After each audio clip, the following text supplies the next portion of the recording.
Dr.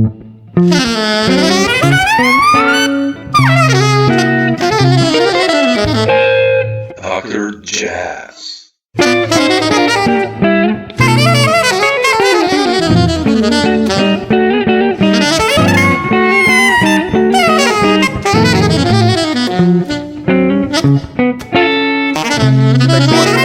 Dr. Jazz. I've listened to your music for more than 10 years now. If I the first Canada Day, I don't know when was that.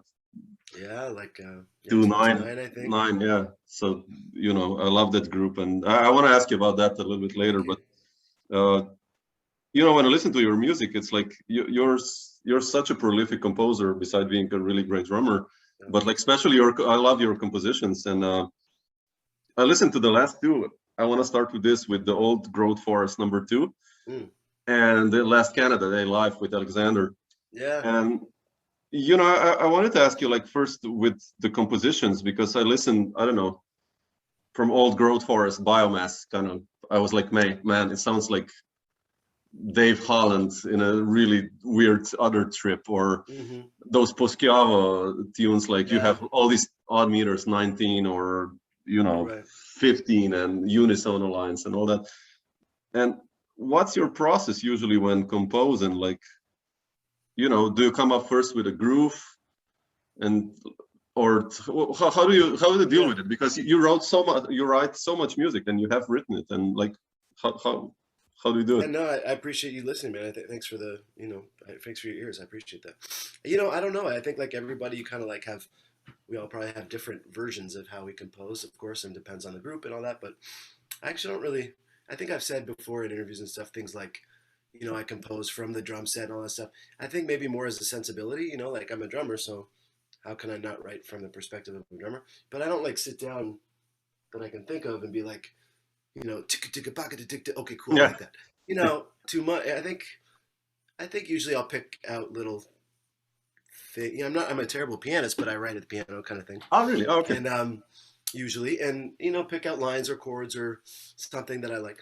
Although those Poschiavo tunes were different. It was kind of some of the first composing I ever did. I wrote a bunch of. There's that residency. Did you do it ever in Poschiavo in Switzerland? There's a lady named Cornelia Mueller. She has this lovely artist residency called Uncool.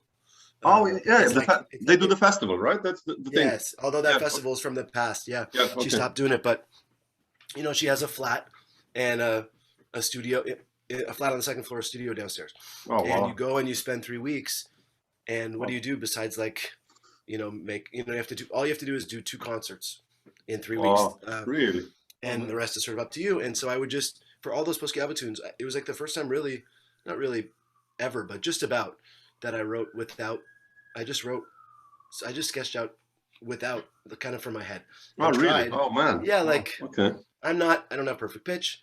I'm not a great pianist. Like I said, it's like, it was sort of an experiment in what can I come up with instead of starting from, I like that interval, I like that chord or whatever. It's like, let me think about some shapes and try and do that. And let me try and write a bunch of short,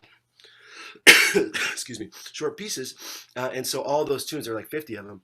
Yeah. I think it was 3 weeks. I just every day took some coffee, sat outside and like kind of just sketched. And the result of that is all those tunes. So that was actually pretty unusual for me, since I usually feel like I need the crutch almost of a piano or something, or the safety net of it or whatever. Yeah. So it was like that. But I think, the short answer is I think it varies project to project. And tunes like Old Growth Forest for those records versus, I don't know, Canada Day, those Poschiavo tunes is a good example. Like, I think I sat and sort of picked out little bass lines and melodies and stuff in a way that I didn't for all those Poschiavo tunes. And that's that Canada Day record has some of them. In fact, Old Growth Forest, we played it. Ingebrigt has a lovely festival. It was in Texas now. It's back in Trondheim, where he moved back to. Oh, really? I didn't know. Yeah. Okay. He keeps it going somehow. It's amazing. Oh, amazing. But Old Growth Forest played at it, and we played another bunch of them. Like Poschiavo, all those tunes there's 50 of them, like I said, and they're all pretty modular, and they can be whatever. And I kind of like that. I think sometimes, I don't know how you feel about it. Sometimes the Ellington, like, I write for the player. Yeah. So that's awesome and true. But it also has been nice to like repurpose materials for different groups, and something that's like a single line can work for a big band or for a duo gig, that kind of thing. So I think it kind of depends But you kind of, I mean, the sense, yeah, I like this idea of writing for musicians. Let's say you have Tony Malaby in Old Growth, Tony, where Tony excels in, and you will kind of make space for him in those areas. But like when I listen to Canada, you seem to write for instruments in a sense that you know how the vibes will sound or how the sax or whatever. Like, is that more your approach? Like, then I think, I mean, you're a guitarist, right? I think you would maybe agree. If you have a group that has a chordal instrument, you might think about writing out more than single line stuff like that. But I don't think I was like, oh, this is like a Tony line or whatever or anything. In retrospect, really, so much as you're right. Like I know that maybe I loved the sound of Tony and Jeb just like going off each other, and I don't want to load them down with 40 pages of music. So then maybe I'll have a short thing for something like that, Or conversely, like I know that Nate, his whole sound world is so unique and so sort of timbre oriented, whatever. But I also know that he really loves Charlie Shavers or whatever. Or like grew up playing in big bands, like so. I'm going to find some space, not to have like swing turn into free jazz, but like I don't know, like you keep in mind, of course, the individuals. But I kind of stick by that idea that music can also be modular. Like as much as like it's not the Ellington band, without whatever, Ray Nance or whatever the specifics are. That music can also work in other people's hands, So I don't know. I kind of am of two minds about it or something. I don't know. Yeah, no, I agree. I usually, I mean, many times take tunes that I wrote for some other player in mind, and then you change it, and it's like, what, man, really? Well, yeah, because that's a beautiful thing about this music, right? It's like not really anything until it is played by people. Yeah, especially on the drums. page, who cares? Yeah, sure. Man, you give the same song to, I don't know, Gerald Cleaver or Tom Rainey. It's like, really? That's the same tune, It's like, Jesus, man, that's totally. Or whatever, I don't know, Ben Monder and whatever, Yeah.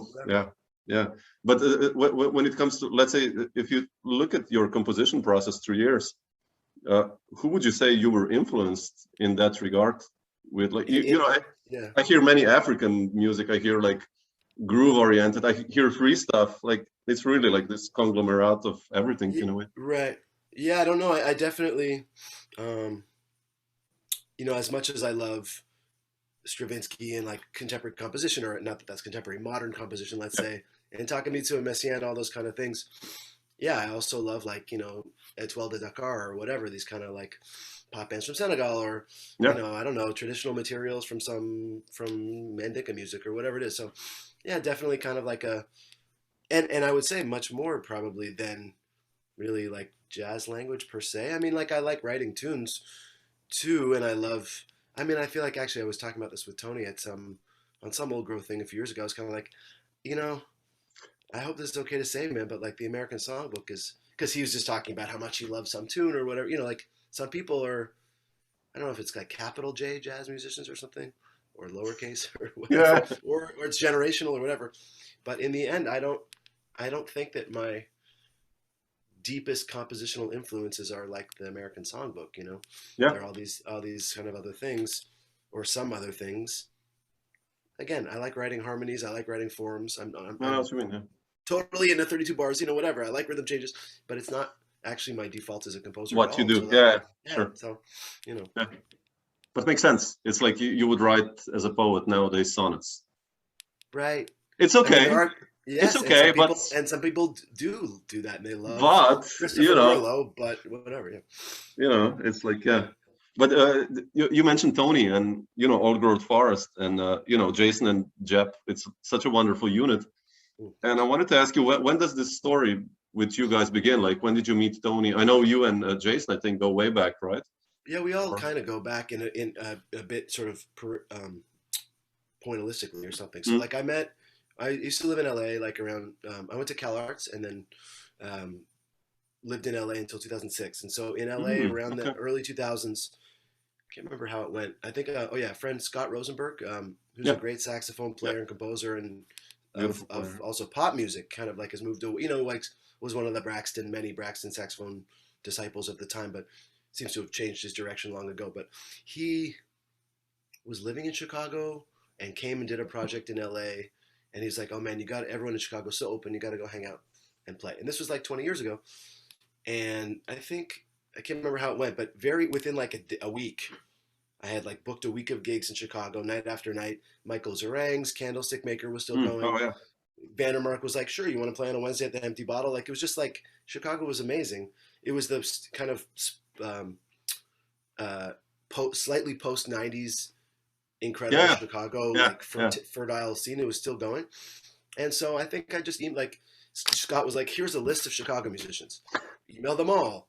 They're all nice guys." And it was like one night it was a gig with Jeb Jason and Adashevitz. The next night it was like Josh Abrams and somebody. Like it was just one night after another. I was like, this place is like heaven, you know?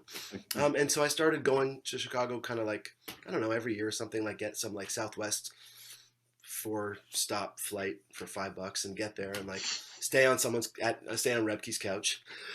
Excuse me. He was living with Aaron Shelton and Tim Daisy at the time. Oh wow, man. We were all like 20 or something, or 21, or 22. It was like that kind of time.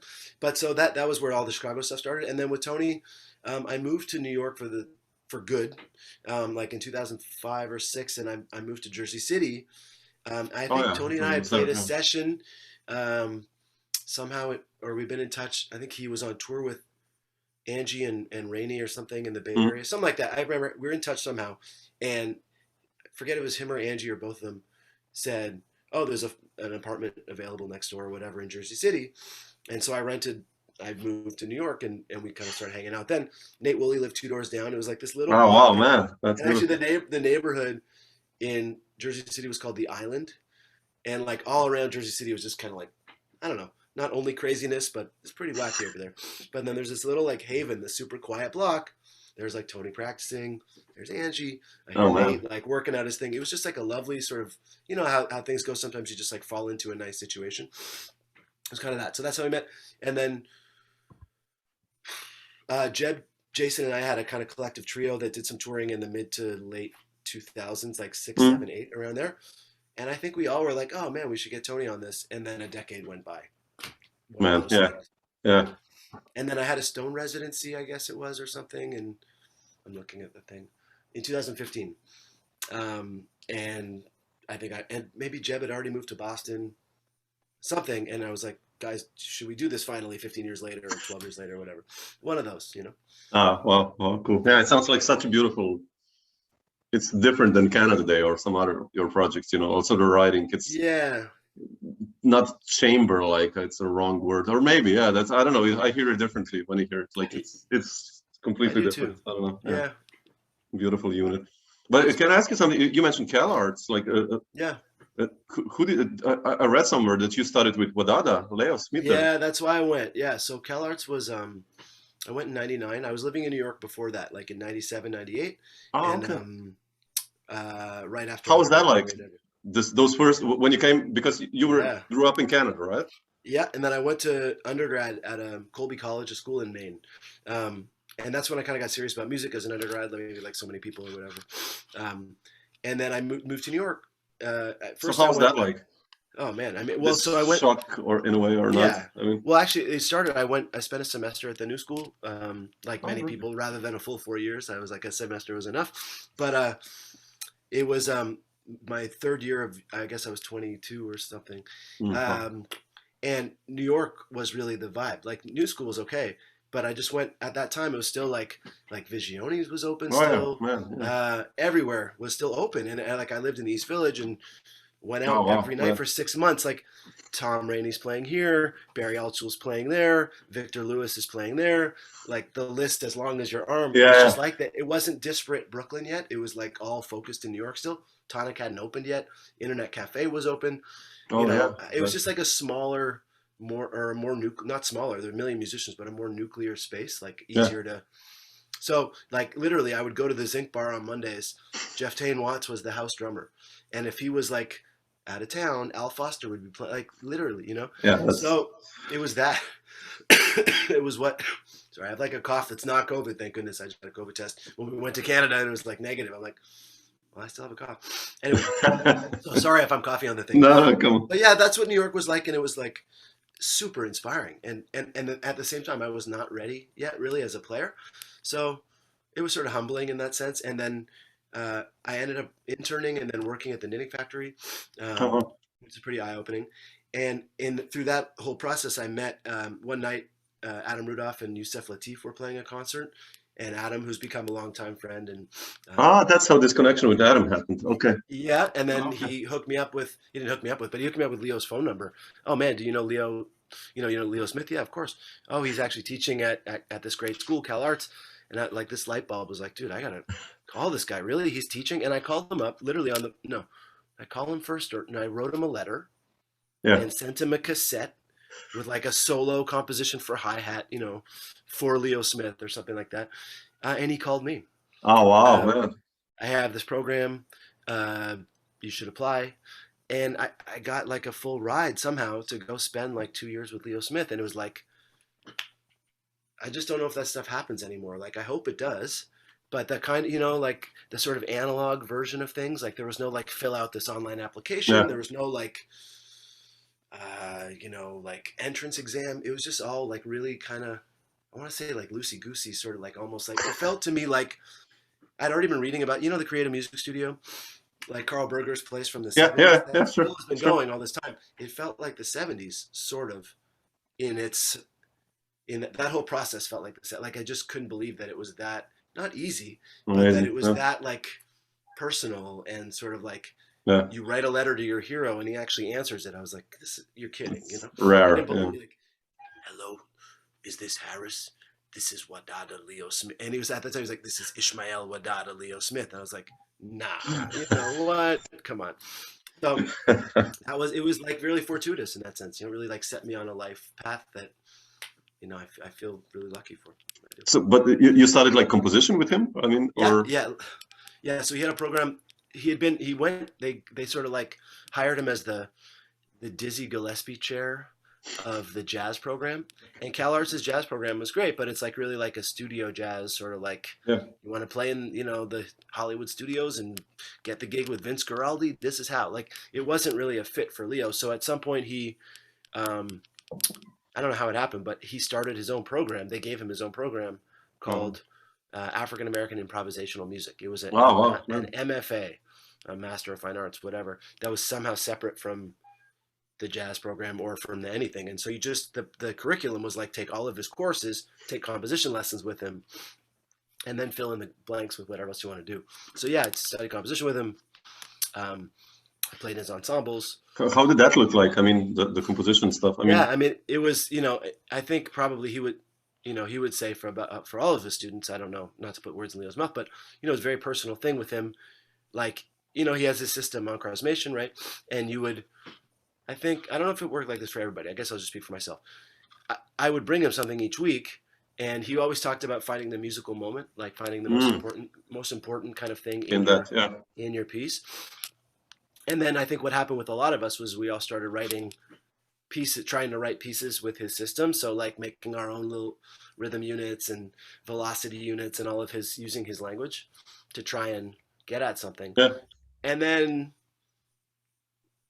and then hopefully moving on into your own thing. And then, that's his thing, and I don't think he would say write like me, but Sure. The beautiful thing about Leo, amongst many things, was that he had this amazing ability, like whether it was just finding the most important interval or like the little like rhythmic something, whatever it was, just locating that thing and kind of like stripping away all the stuff that didn't need to be there. It doesn't mean you're left with like a tune every time, but he's just an incredible editor in that sense, and yeah, like that's what it was like. He's not a pianist per se. It wasn't like we'd be like, here's my orchestra reduction, what do you think about, it wasn't like that. And it wasn't like, this Neapolitan chord's cool, but what, it wasn't really like that. It was much more kind of like conceptual and personal, Personal. Yeah. And as much about the hang and like, talking about art in general or about architecture or about trees, it's like kind of all that's so important stuff. Yeah. So yeah. That's a blessing. It feels like a dream because it was sort of a long time ago at this point, but yeah, we spent a lot of time together for a couple of years, and I'm super grateful, man. It was like that's amazing. Yeah. Such a player. And but I also read that you studied then with Barry also. I mean, Yeah, that was before that. Barry's Yeah. for me, Conference of the Birds, man, or Yeah, like me too. Circle. That's like Yeah. top 3 Yeah. records, I know. conference. Like, Totally. how did you hook up with Barry? I mean, such Well, an that was underrated player, by the way. I mean, Yeah, I agree. I mean, that was from New York. Before I went to Cal Arts, I was, that year and a half or whatever, after the New School Knitting Factory era, like, uh, Internet Cafe was this little club on the East Village, Yeah. it was like Fifth between B and C, that, like Elias maybe was booking it, or this guy Hayes Greenfield was booking it. I forget. They were sort of like, there's like gigs all the time, and they're $5, and you'd like open the Village Voice, and it was still the era of like all the ads, of like the gigs. And I saw once, and I already loved Conference of the Birds and Circle and Dave Holland or everything. Braxton and Sam Rivers Yeah. and Paul Bley actually was the first after Conference of the Birds. I think I started listening to the Paul Bley trio. Yeah. And I saw Barry Altz was playing solo at Internet Cafe. Oh wow, man! Kidding? Because it was the first time I'd seen his name on a gig in New York in that year and a half, and because he'd been living in Europe a lot of the 80s. Yeah, in Paris. 90s. Yeah. So, but he always had his apartment on Central Park West. But he was kind of in and out for a long time of New York, and it was the first time I saw it, and I like took my girlfriend at the time, like, I got a great idea. Let's go hear Barry Altz play solo. She's like, what?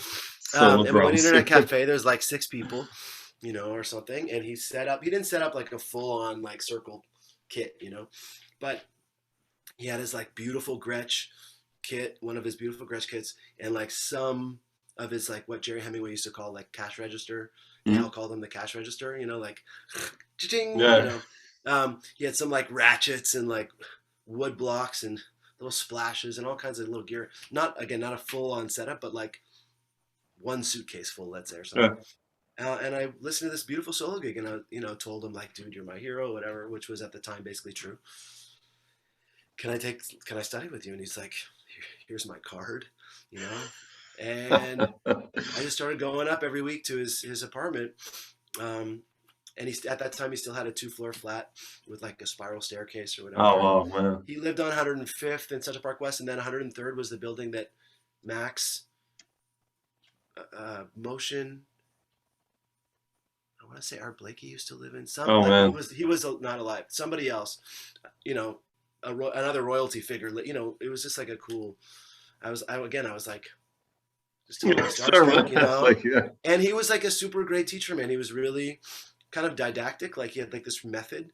He had this like typewriter list of 12 things to do. Like that were like went from the most conceptual to the most kind of like what's the word?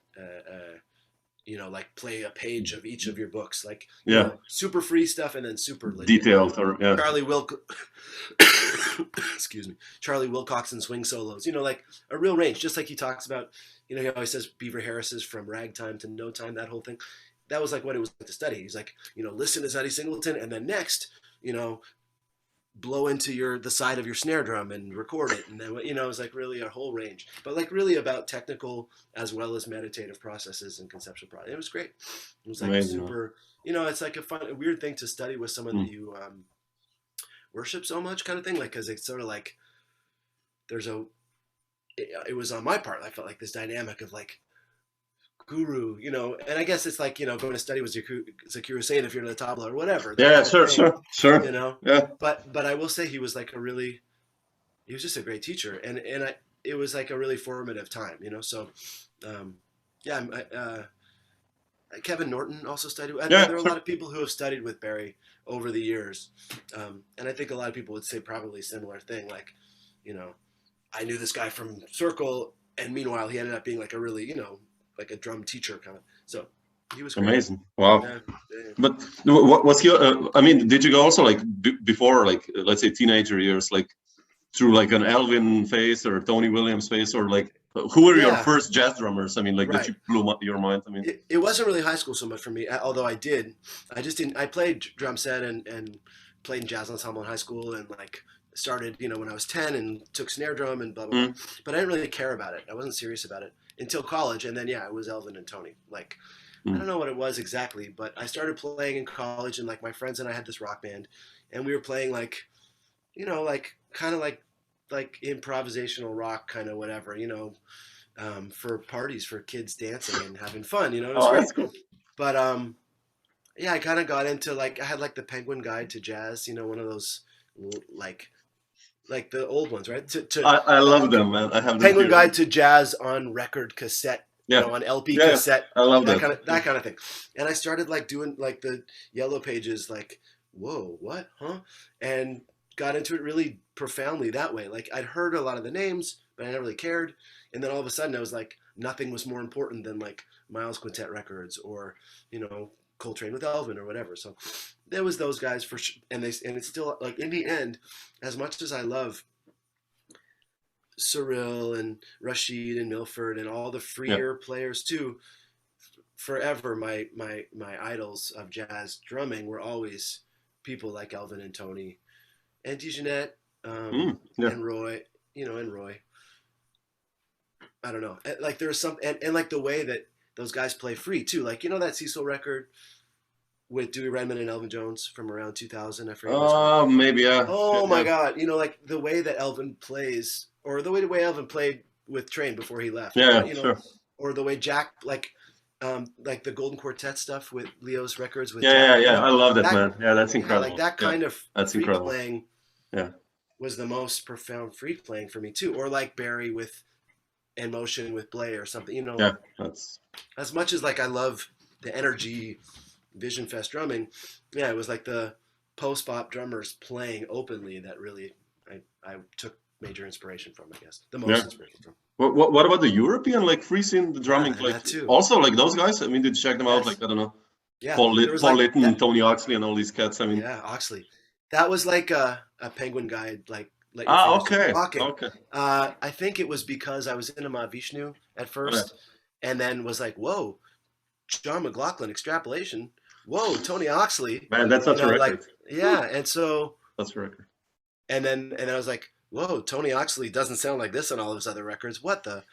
And then like Han Bennick and Litton and Lovins. Oh wow, really? Oh man. The European thing started to get, and actually became I was really, really taken, not just with the first generation of European free drummers, but with, I don't know, I had a while there where I was sort of like, yeah, maybe I don't want a snare drum and a ride cymbal, and it's kind of like, let me explore improvised percussion from a non, post-jazz idiot. Yeah, definitely. Kind of thing. Yeah. And I feel, also like, not like I went through that and I'm not into that anymore, but there was many years where it was like, let me bring a suitcase of stuff and throw it on top of the drums and do that. And I guess I still will given the context, but yeah, I don't know. I don't. That's funny that you mention all these things, because when I listen to you, like even with the Convergence Quartet, and that you have this European sensibility also in your playing, if you know what I mean. This kind of, it's a different vibe that these drummers have.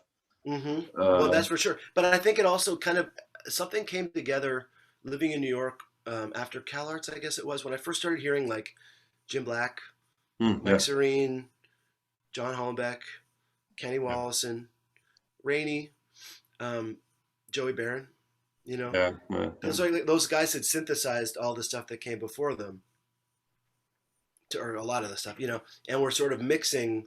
It wasn't like this modern style, yeah. It was a little more like comprehensive than, like, not to say that Cyril doesn't know about Tony Oxley. No, sure, but I know what you mean. They're contemporaries, it wasn't like Absolutely. those guys were going to take the European influence, and I guess maybe it did affect and change their playing, but he made their own. They made their own thing, in a way. Yeah. So I remember I used to like ask, like, I think I asked Serene, like, are you guys, or Jim Black, something, are you guys the third generation of free drummers? And he's like, I don't know. What? Because it seemed like there was like the whole like free drummer thing from the 60s. Yeah. And then the European response to that. And then a sort of like what came after that, and it's just a little facile to say it's like this, then that, then that. But no, but in a way, that's how it seemed at the time, anyways. Yeah, that makes sense. I was like, in that way of when you're like in your early 20s, you're like, oh my God, whoa, when in fact, like, everyone's like, dude, relax, like, it's okay. Yeah. Just don't worry about it. You're making more of this than you have to. Yeah. I felt like that a little bit. but through all these influences, like, you know, these amazing drummers, you quite quickly became a band leader, right? I mean, I know the record with the Chicago project, the Soul and Gone, right? Soul and Gone, yeah. Yeah, I love that one. I mean, oh, thanks. but I read that you did like this Fight or Flight, which is even 3 or 4 years earlier. Yeah. And you seem to be so comfortable in the role of a band leader, because now I think you have like at least 20 or 30 already albums as a band leader. 20 something. Yeah. It's like, weird. You know. How did you develop this? I think. I don't know. I mean, I think it just happened, but I think a lot of it had to do with Leo Smith saying, not just to me, but to anybody who came across his path, write music, lead groups, go, ready to go. You know? Yeah. Not exclusively. I never was like, I only want to be a band leader. I don't want to play anybody. I have my vision, you know. But I always wanted to do that. I wanted to do both. Yeah. And I think I'm on more people's records than my own, but in some ways, I don't know if they're equally important to me or whatever the math is on it. But yeah, I always wanted to lead and I always wanted to write. And lead not in like a, you know, a heavy-handed, or well, not in heavy-handed, and also not in a, you know, like put the drums in the front of the room, everybody else brings in the tunes, and I take a solo on everything. Like not that sense, sure. No. The Art Blakey Elvin leader thing, not that. But yeah, I don't know. I just was. My dad always used to say, like, be a leader, not a follower, and he still says that. You know, it's like that, and he didn't mean it in like a, you know, everybody needs to do what you say. But I don't know. I always was like, I don't know. Like, I don't know how I think it was Leo, I guess, saying do it, but I don't quite remember being like, time to lead. Like, today's the day that I start leading. It just like was as much part of my thing as playing drums, you know. No. Although having said that, at this point, I don't know, man. You know, Canada Day has a tour, but I haven't been writing for 3 years or so. I haven't been leading bands, new things since the last things that were sort of on the books, and then Canada Day just kind of keeps going because literally, like this tour next spring, the guy from Zingen was like, "You must come. Are you touring?" And I'm like, And then it was COVID, and then I just emailed whoever, Bogdan and a few people, "Hey, can we come? Because we have a gig. I need a few more gigs to fill it in." Yes. Like, I'm not feeling hustly these days at all. Yeah, I've been into other things. And I don't know if I'm going to lead bands ever again, kind of thing. And yet I probably will. But it's just a weird thing to like. I know what you mean. Yeah. It was so central to my like identity as a person, even like, oh, this is what I do. I'm a drummer, composer, band leader for the last 20 years. And then it just, I don't know, the last few years, it's just kind of like, poof. So I don't know what to make of that, but anyways.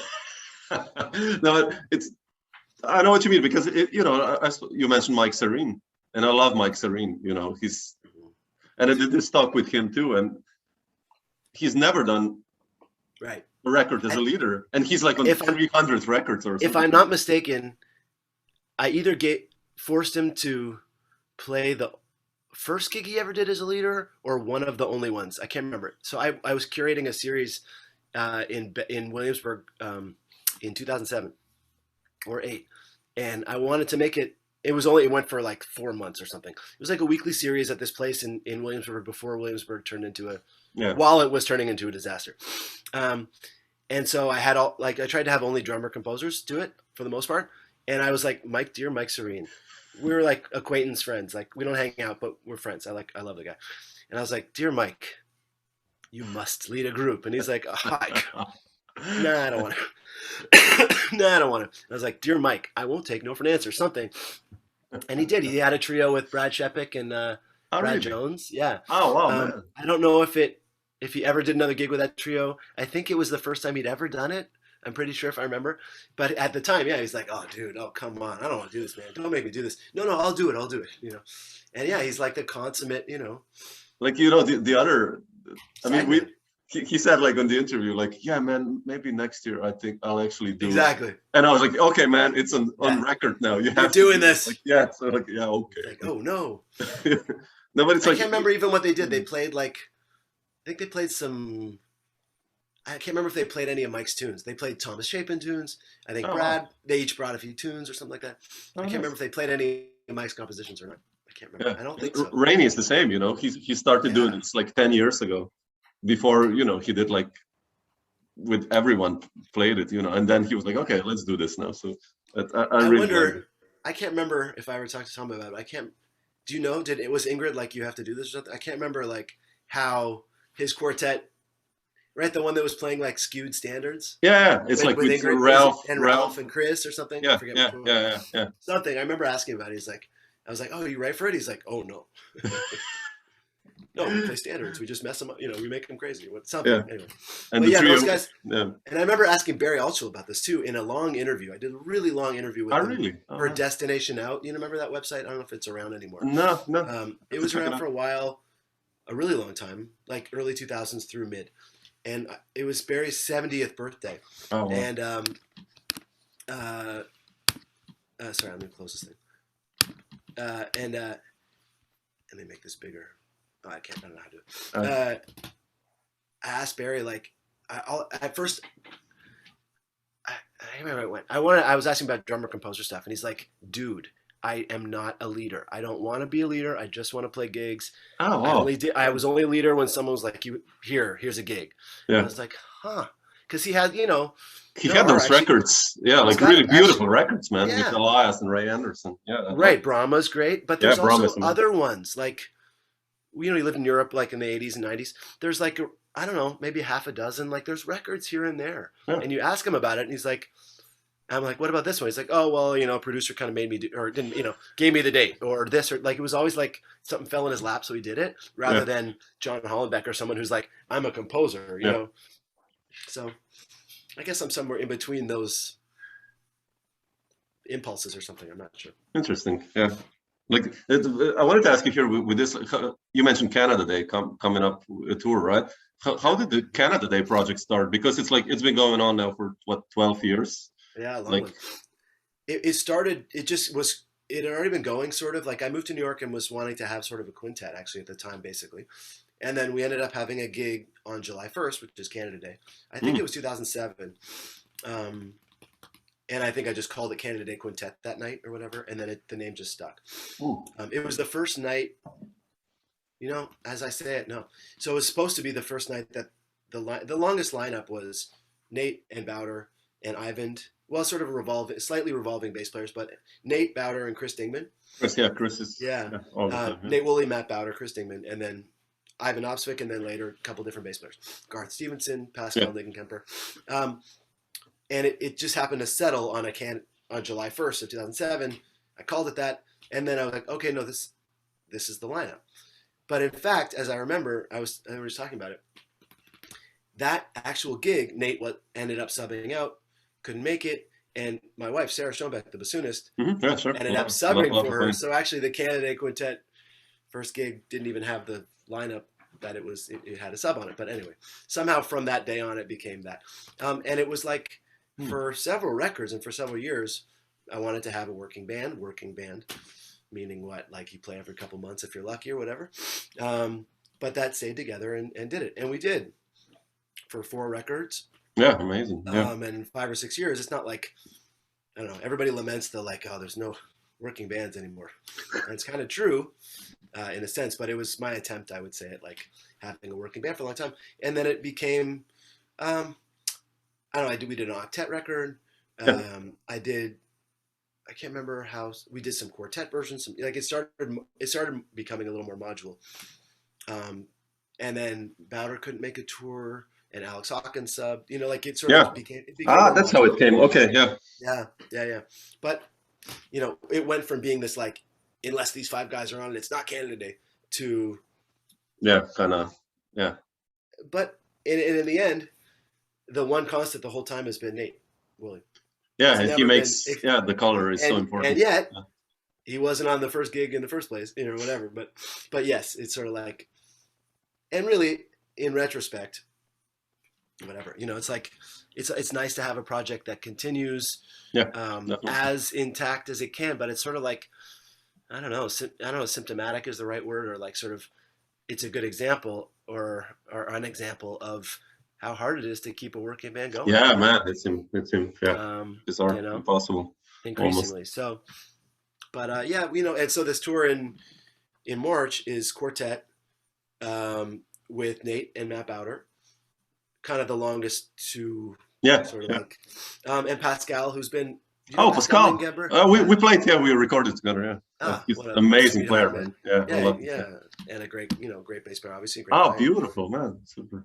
And so that it's more or less, and I think we last did a tour as that particular configuration, 2016. So it'd be nice to explore that again. To me that feels a little like Old Growth Forest in a way, like kind of a chordless quartet sort of whatever post-Ornette kind of sound world or something like that. But yeah it'll be fun. Beautiful.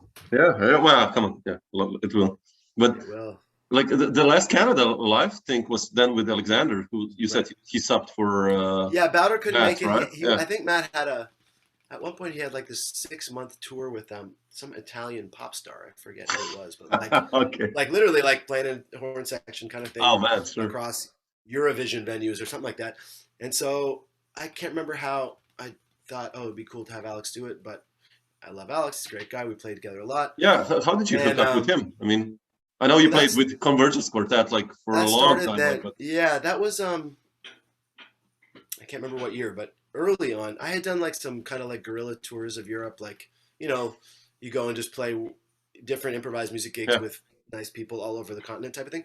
And I had met Dominic Lash, the bass player. Yeah. He was booking stuff in Oxford. This is really like 2003 or something. Oh wow! Or whatever. And then Taylor Hobynum had done something with Alex. I forget what it was.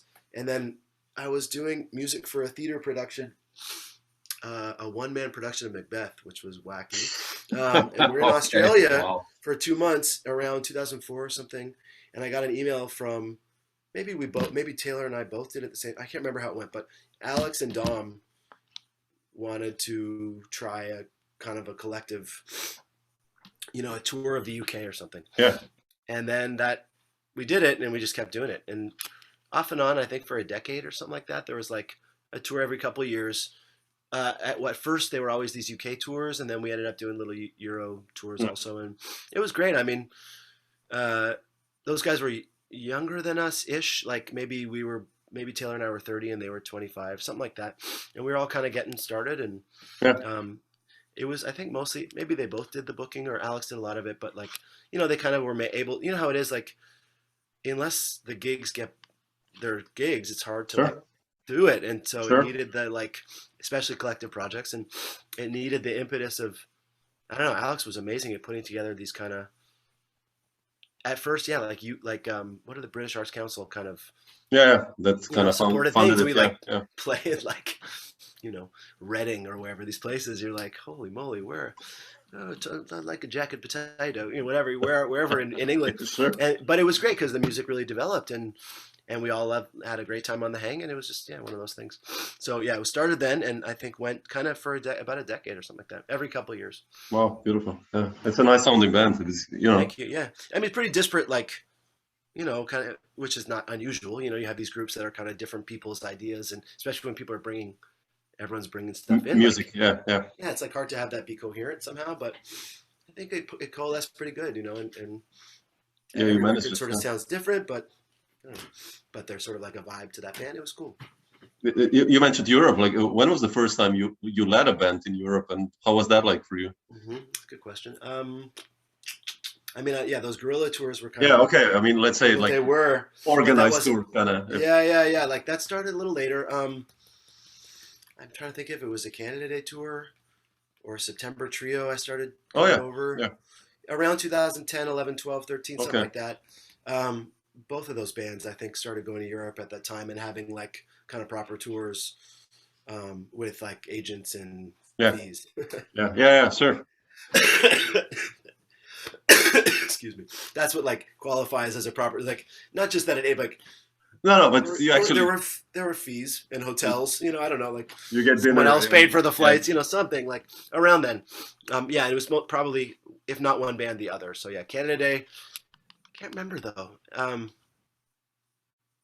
Those two around that time, and both Canada Day has gone on to do tours in Europe pretty much every couple of years since September Trio is kind of like, not on hiatus, just kind of like had a couple records. That was sort of an era. But we did a bunch. We did some festivals and like 2 or 3 like long, it's like 10, 11 gig, like good. Yeah, that's cool. Not long that's by cool. 90 standards, but good. That's sort a of lot, yeah, still nowadays. Yeah. I've never done a 3-week tour of Europe that wasn't a guerrilla play with everybody. Like one band on the road, probably 12, 13 gigs, probably the longest one. And that's like a luxury, man. Oh my God. It's exhausting, of course, to do tours like that. But usually it's 2 weeks is the longest. Yeah, me too. Yeah. I did like the longest was like 14 gigs in 15 days. Yeah. And I was exhausted after that. I was like, man, it was fun, but The thing that I missed timing wise, like there was still, I think when I was starting to go over as a leader for these kind of tours around 2010, whatever it was, there was still like maybe somebody would have a week at the Hot Club in Lisbon somehow, or like 4 nights somewhere. Like I never quite got to settle in somewhere for more than 2 nights, or whatever. Like that would be something, like to actually get to go play for a week somewhere. Yeah, like you talk to the older guys and like, you had like 90s touring and stuff like, oh my God. Tom Rainey, I remember. We did a tour like in 2005 with Drew Grass and Rainey, like a 10-day tour. And I think before he was in Europe already, like for 3 months, like, with Malaby and with Elias. And it was just like, man, bouncing from 2-week to 2-week tour. Yeah, incredible. That stuff is just kind of like, I don't know. I mean, like, thank goodness Bogdan is still around and whomever, but it's like really, it's a totally different playing field and has been ever since. I don't know how I'm 45. Are you also in your 30s? Yeah, I'm 42. Yeah. So like since we started, that shit is gone. I mean, it just never existed. Yeah, it's over. Yeah. I'm doing this talk tomorrow with Joe Chambers. Oh my God! I studied with Joe. Well, not privately, but I took his class. Oh, really? Cool. Yeah, that was really.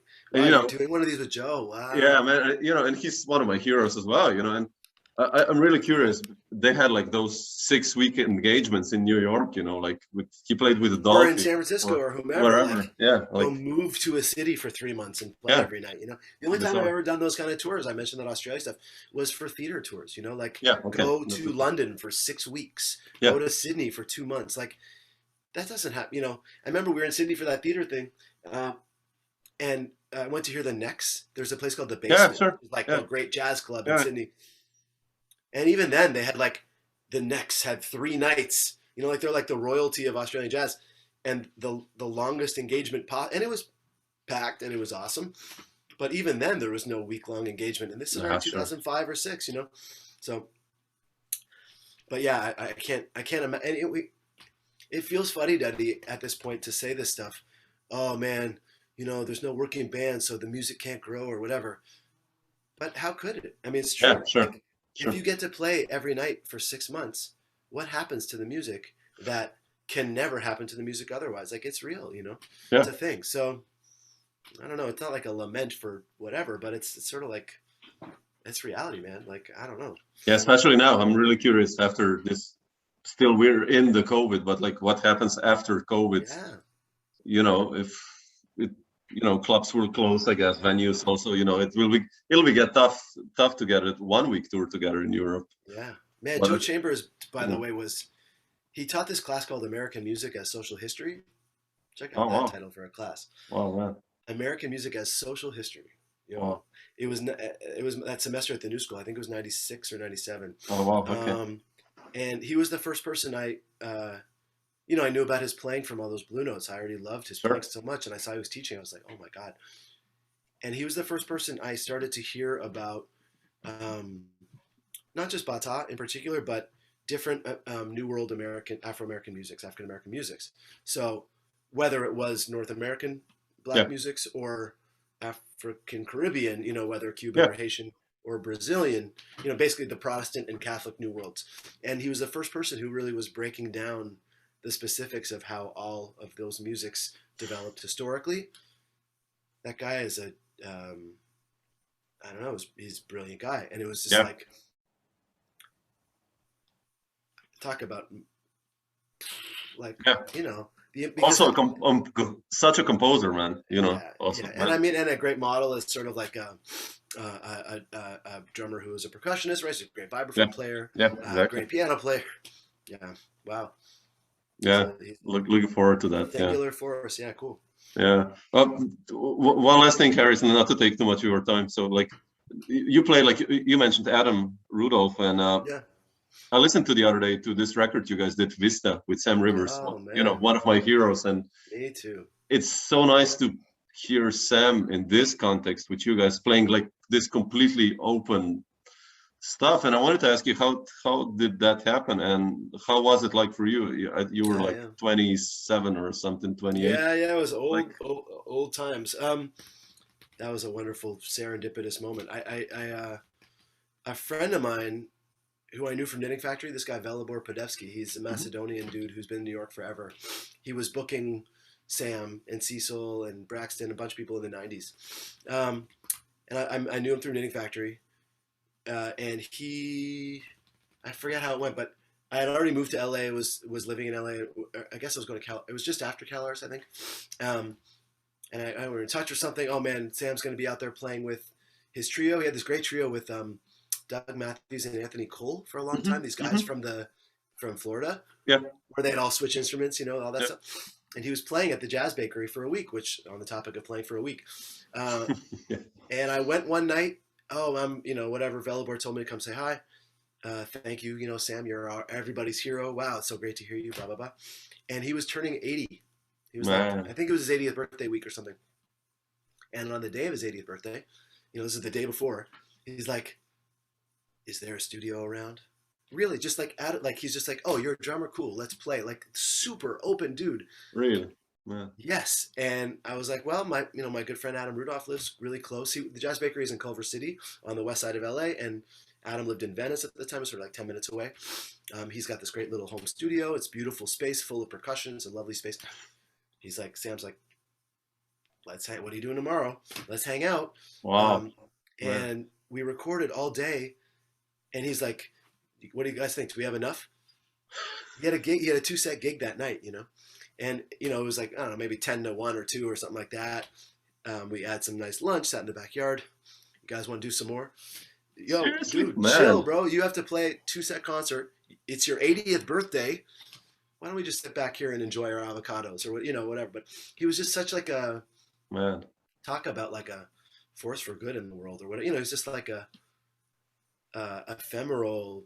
He was already, he's 80, so he wasn't young, but he wasn't 90 either. Like he was still very vital, and he was basically playing circles around both of us. You know what I mean? Like it was just like, and for me, I was, Adam already at that time was in his 40s. He was just, had a long and storied career already or whatever, But I was like, wow, this feels like a day of, is this really happening? One of Unreal. those. Sam was. I feel very lucky. Even whatever, I saw him a few times after that, like playing on the same festival or whatever.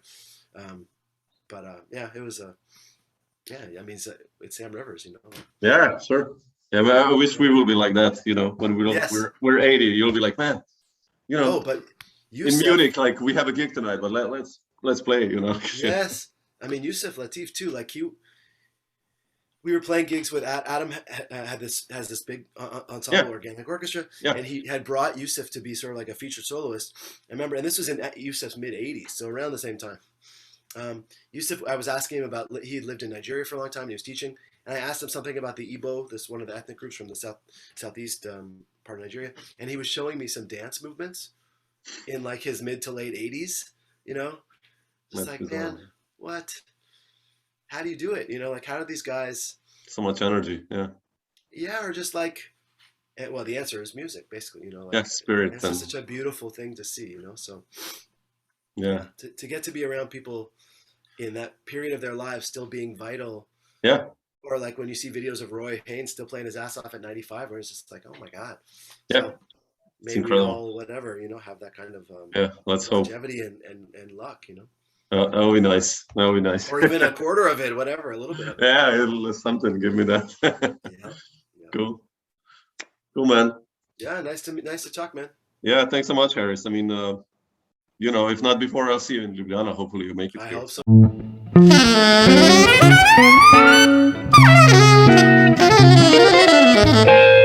Dr. Jazz.